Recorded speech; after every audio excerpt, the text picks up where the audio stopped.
সুন্দরবনে কলকেশা মংলা সমুদ্র বন্দর এবং পার্শ্ববর্তী উপজেলা রামপাল এই দুটি উপজেলা নিয়ে বাগেরহাট 3 সংসদীয় আসন। এই সংসদ নির্বাচনে আগামী ত্রয়োদশ জাতীয় সংসদ নির্বাচনে কিন্তু বেশ জমে উঠেছে নির্বাচনী প্রচারণায় প্রার্থীদের। এই আসনে জামাত এবং বিএনপি সহ মোট 5 জন প্রার্থী দ্বন্দ্বিতা করছেন।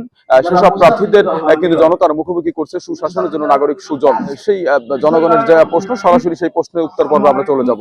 প্রথম প্রশ্ন হচ্ছিল এই যে ঘেরের ব্যাপার নিয়ে, যে অবৈধ ঘের অথবা দখলবাজি ঘের এবং এই ঘেরকে নিয়ে যে জুলুম অত্যাচার করা হয় এই ব্যাপারে উনি কি ভূমিকা রাখবেন।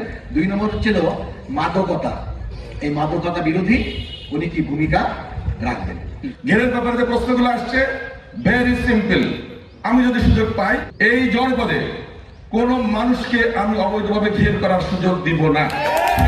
কোন দল করে, কোন ধর্ম, কোন বর্ণের, কোন গোষ্ঠীর আমার কোনো ইস্যু না। সুতরাং এই ঘেরের ব্যাপারে পরিষ্কার পরিচ্ছন্ন কথা, আমি দায়িত্ব পেলে আমি ইমানের সাথে সঠিকভাবে দায়িত্ব পালন করব এবং এই ব্যাপারে আমি কোনো ছাড়।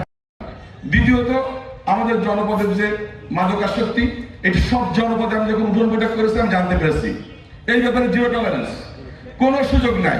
সে যেই হোক না কেন, আমার যত কাছের লোক হোক, যত দূরে হোক, ভেরি নেক্সট মর্নিং আমি তাকে দূরে সরাই দিব। বাংলাদেশের আনাচে কানাচে পীর মাশায়েখরা রয়েছে, যাদের প্রতি সাধারণ দরিদ্র এবং সুবিধা বঞ্চিত মানুষদের আনাগোনা আছে।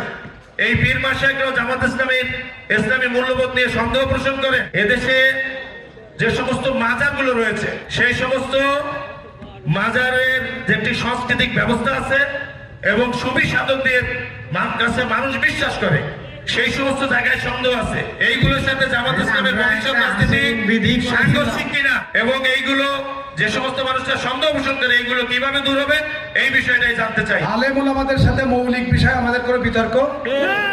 এখন আমি পাঞ্জাবি একটা পড়ছি, কোনটা পড়বো এটা আমার ব্যাপার। কেউ মিলাদ পছন্দ করে, কেউ করে না, এটা ইসলামের মৌলিক বিষয় নয়। সব ইসলামপন্থীরা এদিকে যাচ্ছে, তার মধ্যে সীমা লঙ্ঘন করে যারা কাজ করছে, সীমা লঙ্ঘনটা অবশ্যই ভালো না।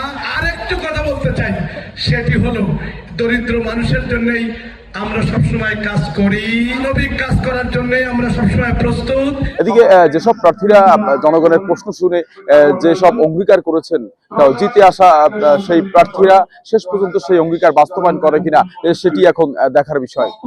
আবুল হাসান, চ্যানেল 24, মংলা।